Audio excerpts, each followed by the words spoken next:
Build India as a thriving economy, a beacon of democracy, and a symbol of hope to the world.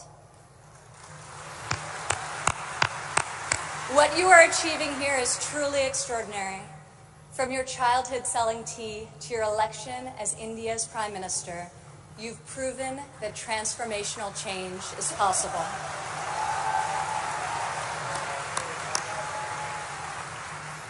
And now you are bringing that promise to hundreds of millions of people across your country. Thank you. To the people of India, I want to congratulate you as you celebrate the 70th anniversary of your independence. You are celebrating it as the world's largest democracies and one of the fastest growing economies on earth.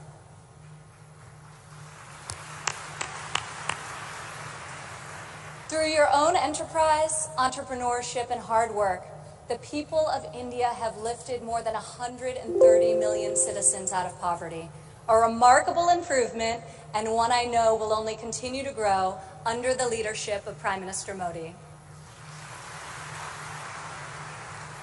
All of you are helping India's middle class reach its goal of nearly 500 million people by 2030. You have opened new universities across the country. Your doctors and scientists are discovering medical cures and life-saving technologies.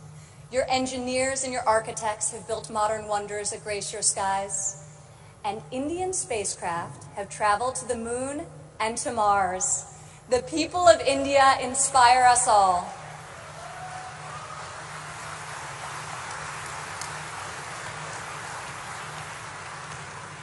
This is the first time India has hosted the Global Entrepreneurship Summit. It is a symbol of the strength and friendship between our two people and the growing economic and security partnership between our two nations. As President Trump said earlier this year, India has a true friend in the White House.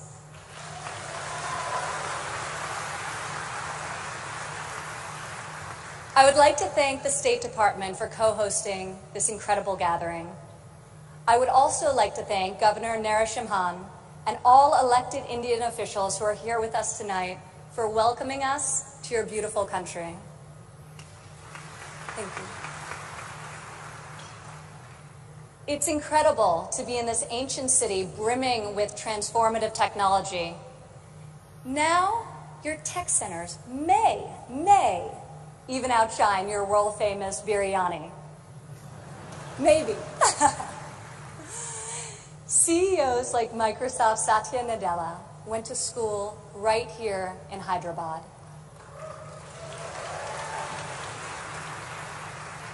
Just a few kilometers away, T-Hub's brand new facility is set to open next year and will become the largest incubator in Asia.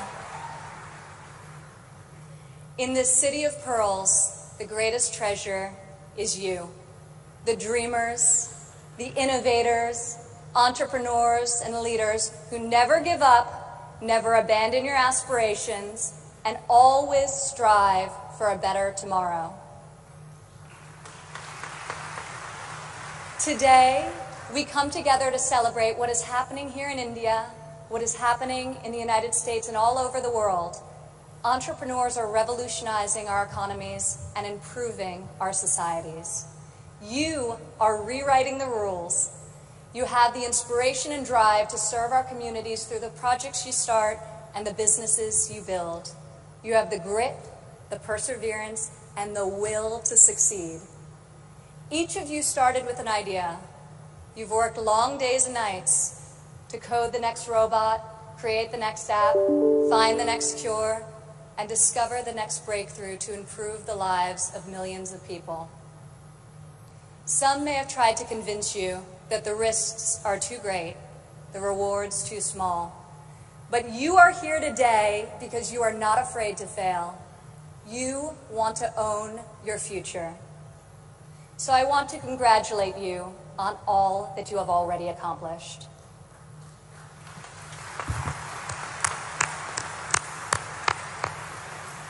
And I especially want to congratulate the women entrepreneurs here with us today.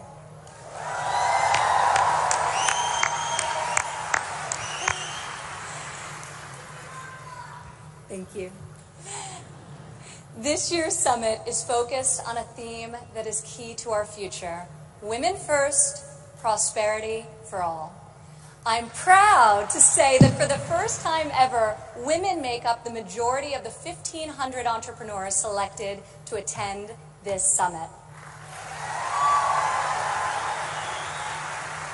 I see all of you out there. Only when women are empowered to thrive will our families, our economies, and our societies reach their fullest potential. As a former entrepreneur, employer, and executive in a male-dominated industry, I've seen firsthand that all too often, women must do more than their male counterparts to prove themselves at work, while also disproportionately caring for their families at home. After my father's election, I saw an opportunity to leave my businesses for the privilege of serving our country and empowering all Americans to succeed. Our administration is advancing policies that enable women to pursue their careers and care for their families, policies that improve workforce development and skills training, and policies that lift government barriers and fuel entrepreneurship so that Americans can turn their dreams into their incredible legacies. In the last decade, women have made remarkable strides in starting new businesses. Globally, between 2014 and 2016, entrepreneurship activity amongst women has increased by 10%. In the United States, within the last decade, the number of women-owned firms has grown by 45%. Even more promising, minority women have started nearly 8 in 10 new woman-owned businesses.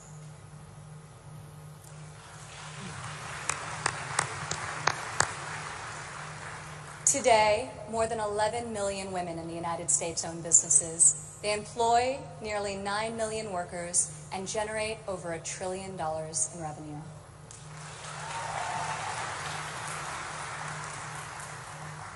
Many women become entrepreneurs and job creators out of necessity. Some weren't given the flexibility they needed at work to care for their families. Others lacked professional sponsors or weren't given a fair shot at a promotion. Instead, women, like the many here today, are charting their own courses and achieving incredible feats. Fueling the growth of women-led businesses isn't simply good for society, it's good for our economy. One study estimates that closing the gender entrepreneurship gap worldwide could grow our global GDP by as much as 2%. The women in this room can lead the way in closing that gap and ushering in a new era of greater prosperity.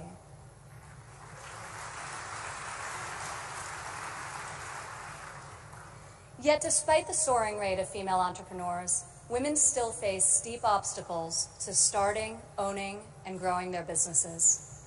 We must ensure women entrepreneurs have access to capital, access to networks and mentors, and access to equitable laws. In developing countries, 70% of women-owned small and medium-sized businesses are denied access to capital. The result has been a nearly $300 billion annual credit deficit for women entrepreneurs in the developing world. In the United States, a Harvard Business Review report found that investors ask men questions about their potential for gains, whereas they ask women questions about their potential for loss.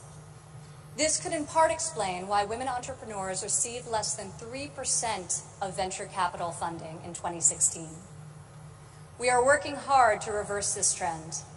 The U.S. Small Business Administration, for example, increased lending to women by over $500 million this year alone.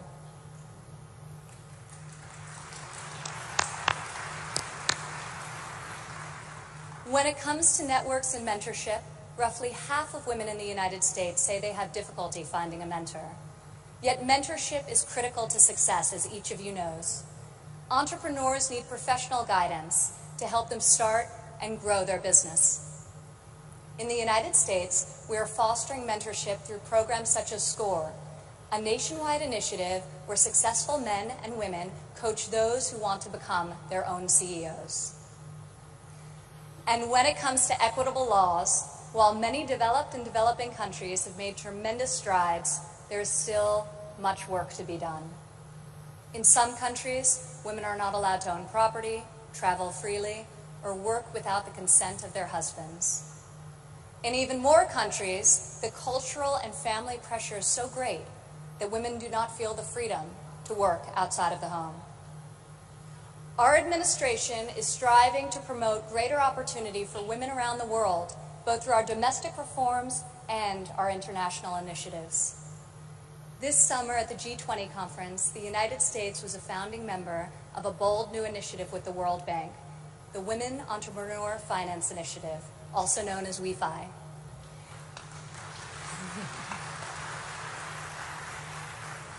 This facility provides access to capital, networks, and mentorship for women in developing countries. WEFI is the first facility to support women entrepreneurs at this scale, and we anticipate it will be able to leverage in excess of $1 billion in public and private financing.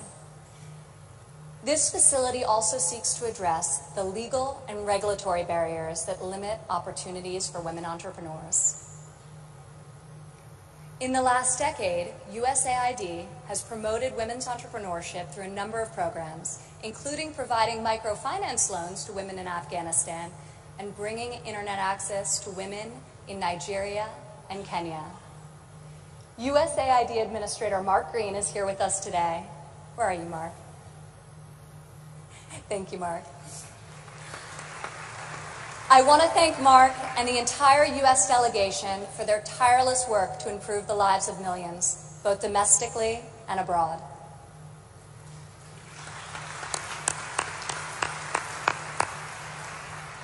Further, as each and every one of you can attest, this summit is yet another powerful example of a U.S. initiative that connects entrepreneurs around the world with investors who believe in your mission and will champion your success.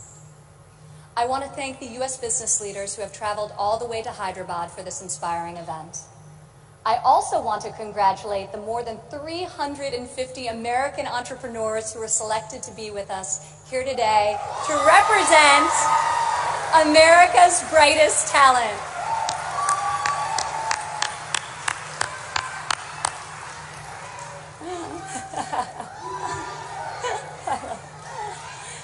I think I found your section. Thank you. At home, our administration is committed to empowering women entrepreneurs through domestic reforms. In the past 11 months, we have expanded apprenticeship programs and prioritized STEM education to ensure that women and men have more opportunities to master the skills that drive progress in the 21st century. We have dramatically reduced job-crushing regulations, which disproportionately hurt entrepreneurs and small business owners. And we are laser-focused on passing long-overdue tax cuts. This will provide much-needed relief to working families and to businesses of all sizes. Also this year, for the first time ever, the President's budget included a proposal to establish a nationwide program for paid family leave. We are committed to supporting women and men who work both inside and outside of the home.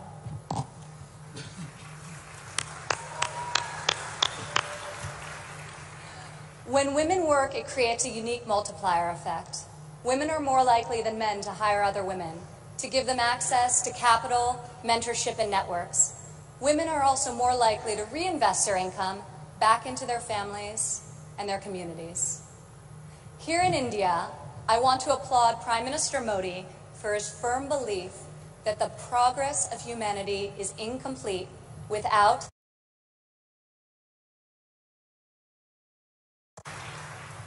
Just consider, if India closes the labor force gender gap by half, your economy could grow by over $150 billion in the next 3 years. As we kick off this 3-day summit, I encourage everyone here to come together, learn from each other, and find new ways to lift barriers in our society so that women are free to innovate, empowered to succeed, and able to leave our children a brighter future. As we strive for change, we must never forget that the best hope for our future is far greater than any single government policy. The source of our success is found in the spirit, the drive, and the talent of our people. Here with us today from San Francisco is Dara Dotz. Dara spent over a decade working in underserved communities around the world. She witnessed firsthand that many times people need very simple items: a bucket for carrying water, a splint to treat an injury, a part to fix a generator. Dara co-founded Field Ready to provide life-saving supplies through 3D printing.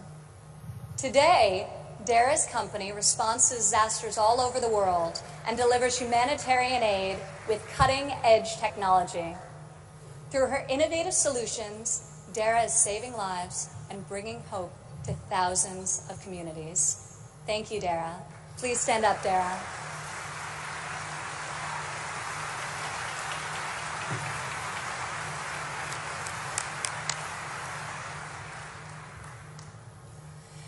Rajlakshmi Bhartakar joins us from Bangalore, India. When her son began having seizures at a young age, she decided to create her own solution to better monitor his health. Stand up.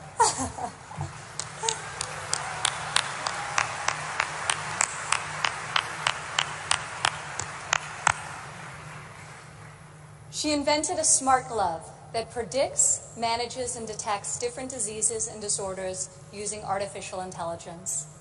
Now her company, Terra Blue, aims to make specialty healthcare accessible in even the most remote places in India. Rajlakshmi, your courage and determination is truly remarkable. Congratulations. Thank you.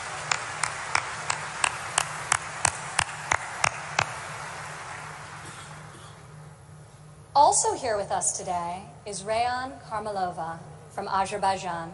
Rayan, please stand up.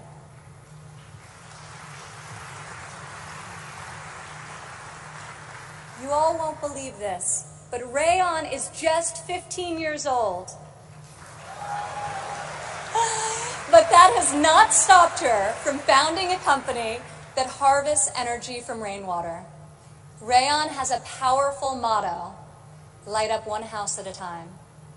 Rayan, each home you light up is illuminating the world. We are inspired by your brilliance and your hard work.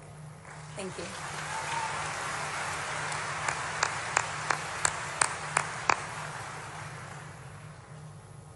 These women represent the vision, the ambition, the grit of every entrepreneur here today.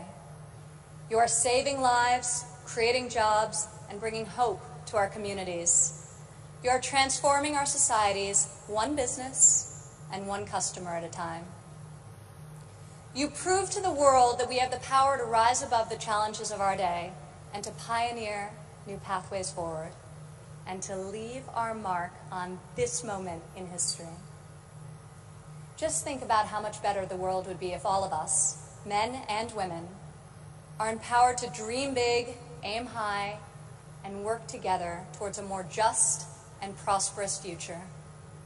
A future where mothers and fathers can work hard to build a better life for their families, where boys and girls can go to school, discover their talents, and pursue their ambitions, and where people of all nations can live and work together in dignity and in peace. This is the future we can, will, and must build together. And this is the promise of the visionaries gathered in this room today. Thank you.